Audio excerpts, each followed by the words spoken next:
தமிழக வாழ்வுரிமை கட்சி தலைவர் வேல்முருகன் அவர்களை பத்தி எல்லாருக்குமே தெரியும். அவர் கரண்ட் எம்எல்ஏ, அவர் ஒரு சமூக சேவகர், போராளி. இப்ப கரண்ட்ல பண்ருட்டி எம்எல்ஏவும் அவர் தாங்க. அவர் என்னன்னா இன்னைக்கு ஒரு பிரஸ் மீட்ல திமுக விட்டு வெளியேறேன் அப்படின்னு சொல்லியிருக்காரு.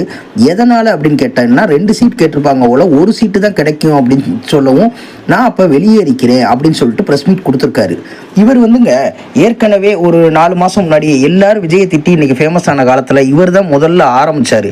என்ன அவர் ஆரம்பிச்சு இன்னைக்கு அவருக்கு இந்த நிலைமை, 1 சீட்டு தான். அவர் என்ன நினைச்சாருன்னா ஒரு 3 சீட்டு 4 சீட்டாவது கிடைக்கும், 4 சீட்டாவது விஜயை பத்தி பேசியிருக்கோம் கிடைக்கும்னு நினைச்சாரு. ஆனா இன்னைக்கு வெளியேற நிலைமை வந்திருக்கு. 1 சீட்டு தான் தர்றேன்னு சொல்லிட்டாங்க போல, 2 கூட கிடைக்காது அப்படின்னு சொல்லவும் அவர் இன்னைக்கு உள்ள பிரஸ் மீட்ல அமைச்சர்கள் செய்த தவிர நான் புள்ளி விவரத்தோட வெளியிடுவேன் அப்படின்னு சொல்லியிருக்காரு. என்னைக்குங்க இன்னும் பொறுமையா வெளியிடலாம்ல, ஏன்னா இன்னும் 1.5 மாசத்துல எலெக்ஷனே முடிஞ்சிரும், அதுக்கப்புறம் வெளியிடலாம்ல. எப்படிங்க யாருன்னு உங்கள்கிட்ட கேட்டா இப்பதானங்க நீங்க எல்லாம் ஒரு சமூக போராளியா இருந்தவருங்க, நீங்க கேட்ட 2 சீட்டு கிடைச்சிருந்தா இதை மறைச்சிட்டு அப்படியே உட்கார்ந்து இருந்திருப்பீங்க. அப்படித்தானே எடுத்துக்கிற மாதிரி இருக்கு. இதை எதுக்கு நீங்க சொல்றீங்க? இது சொல்லாம இருந்திருந்தா கூட உங்களுக்கு மரியாதை கிடைச்சிருக்கும். இப்போ போய் சொல்றீங்க இன்னும் 1 மாசம் இருக்கேல எல்லாரோட இதையும் நான் வெளியிடுவேன்னு. இதெல்லாம் என்னங்க? அப்போ சுயநல அரசியல் தான் நீங்களும் பண்ணிக்கிட்டு இருக்கீங்களா? ஒரு காலத்துல எப்படி இருந்தீங்க தெரியுமா? எவ்வளவு ஒரு செயல்பாட்டாளரா, எவ்வளவு ஒரு போராளியா இருந்தாலும் இன்னைக்கு 1 சீட்டு 2 சீட்டுக்கு உங்களை அடமானம் வச்சு பரவாயில்ல வெளியில வந்துட்டீங்க. 1 சீட்டுக்கு மேல கிடைக்கும்னு எதிர்பார்த்தீங்க, 1 தான் கிடைக்கும் தெரியும், வெளியில வந்துட்டீங்க.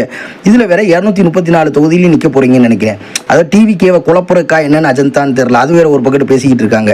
இவர் 234 தொகுதியிலும் இவர் ஆவா கா, அவங்க தாவே கா, 2க்கும் மக்களுக்கு வித்தியாசம் தெரியாது. அதில் குழம்பிடுவாங்க, அப்படியே ஆட்டையை குழப்பி விடுறாங்களாம். இந்த மாதிரி ஒரு கதை வேற ஓடிக்கிட்டு இருக்கு. ஆனா எது உண்மையோ பொய்யோ இவர் இப்ப திமுக இருந்து வெளியேறிட்டாருங்க. இவர் வெளியேறினால எந்த பாதிப்புமே திமுக இருக்க வாய்ப்பு இல்லைங்க. ஏன்னா அவர் பண்ருட்டி தொகுதி அந்த சரௌண்டிங்ல இவங்க கட்சி கொஞ்சம் வலிமையான கட்சி தான். ஆனா மற்றபடி இவர் வெளியேறினால எந்த ஒரு தாக்கமும் திமுக இருக்க போறது இல்லை.